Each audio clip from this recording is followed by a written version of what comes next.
The star Sirius is the brightest star in the night sky.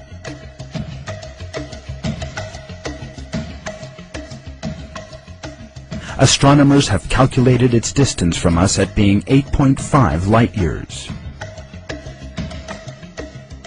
It was noted only in very recent times, thanks to modern telescopes, that Sirius moves together with another star, much smaller than itself and invisible to the naked eye. Scientists call this two-star system Sirius A and Sirius B.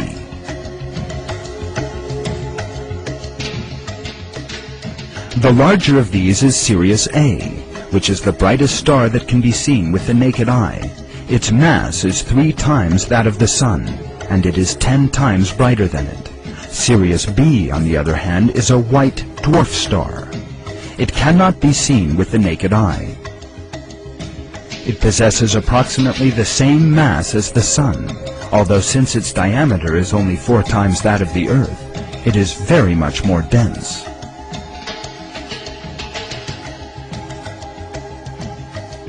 The stars in the Sirius system are heading towards our direction at thousands of kilometers an hour.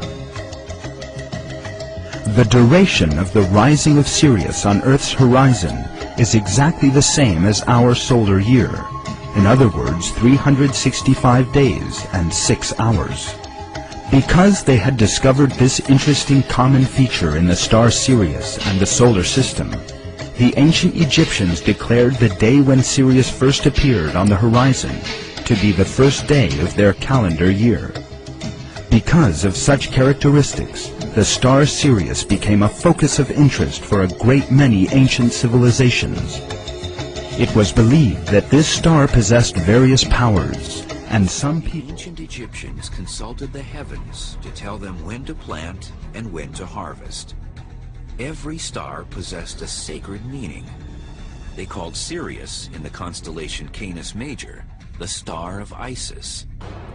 Sirius's appearance before dawn during the summer solstice forecasted the annual rise of the Nile River. Other constellations, like Orion, might have had a certain architectural significance. Egyptologists have often asked the question, why did the ancient Egyptians build 3 great pyramids that are slightly misaligned? Did they have bad ruler sticks thousands of years ago? The 3 pyramids seem to be aligned to the 3 constellation stars of Orion. What does this alignment mean? Was it a coincidence, or were the pyramids intentionally engineered this way? The pyramids of Giza seduce us with archaeological mystery and historical intrigue. Some scientists think the pyramids have a certain astronomical importance. It has been claimed that the layout of the 3 major pyramids on the Giza Plateau, including the Great Pyramid, are set on the ground to mimic the 3 stars in Orion's belt. It's one of my favorite connections between events on Earth and events in the sky. But the ancient Egyptians didn't see a hunter in Orion like we do. They saw Osiris, god of rebirth. Some speculate that air shafts within the Great Pyramids were specifically designed to catapult the souls of pharaohs to the heavens. In those pyramids, we have 2 different shafts, and those shafts, one points north, one points south. The south shaft points toward Orion. So the soul of the pharaoh would be launched through that shaft in order to be connected to Osiris, Orion, and be resurrected again, enjoying eternal life. But others are a bit more skeptical. In order to make it match correctly, you have to flip it upside down on the ground or in the sky. That the Egyptians did place an importance on north and on south in the pyramid. And it doesn't make any sense to say, well, yes, they lined the stars up right, but then when it came to mapping on the ground, it was perfectly okay to flip everything around and make it upside down. The north shaft points toward one specific star. The one pointing north points to the pole star at the time, 2,000 years before Christ, 2000 BC, 3000 BC, and that pole star was Thuban. Thuban is located in the constellation Draco, or the Dragon. Draco has 79 visible stars. Thuban has been replaced by our generation's pole star, Polaris. Polaris illuminates the Arctic, governing our sky as a beacon over the North Pole.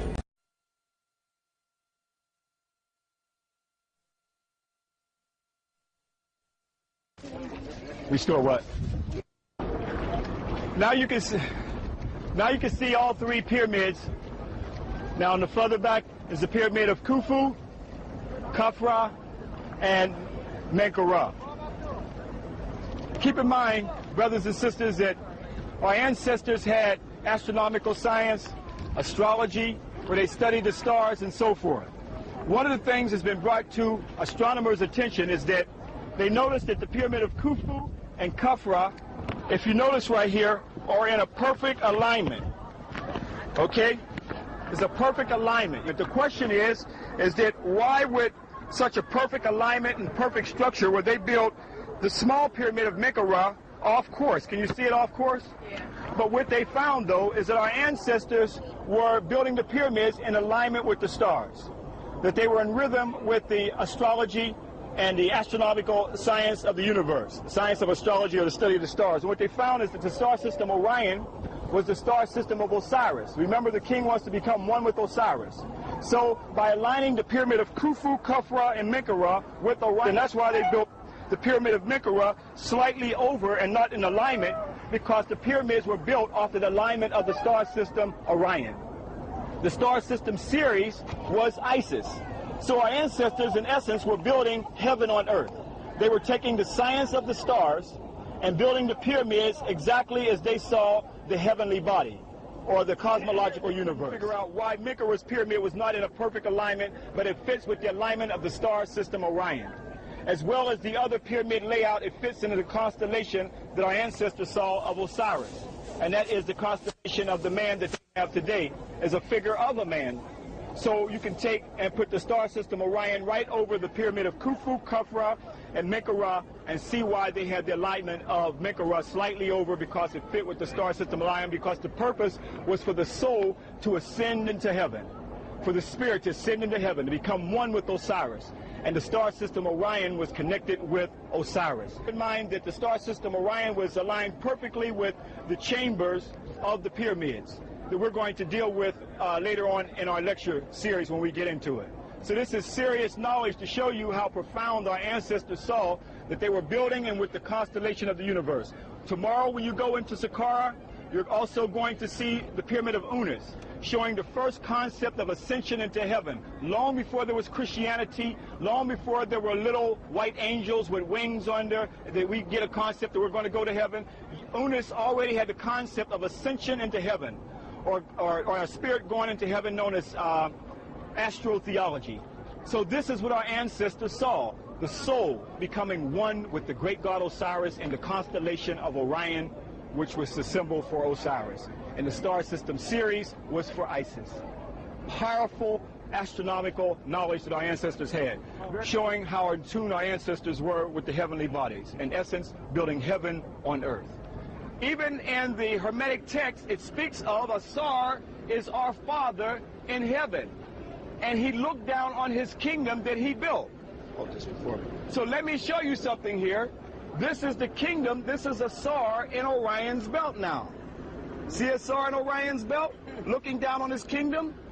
In Amos in the Bible, it speaks of, seek of him who is of the star, the 7 stars of Orion. Now, let me lay something on you.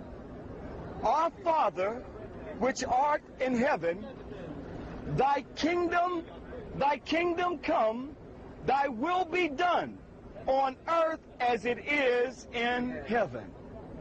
This is where it all is. Thy kingdom come, thy will be done on earth as it is in heaven. And that was Asar. And come back here to do serious field educational work. So when someone tells you about the pyramids, you can really break it down. Break it down to our Father which art in heaven. Thy kingdom come, thy will be done. Right here, this is where it started. That was taken from the Hermetic text of your ancestors long before the Ptolemies got the Jews to write the Bible, and the first European Bible was written right here in Egypt. And it was Ptolemy Philadelphus who got them to write it for them, which they copied it from the pyramid text of our African ancestors. So now, can we validate this? Oh yes. We're going to validate this even further when we get inside of the museum in just a little while. And okay, brothers and sisters, as we talked about the pyramids and the capstone, this is a capstone of King Amenemhet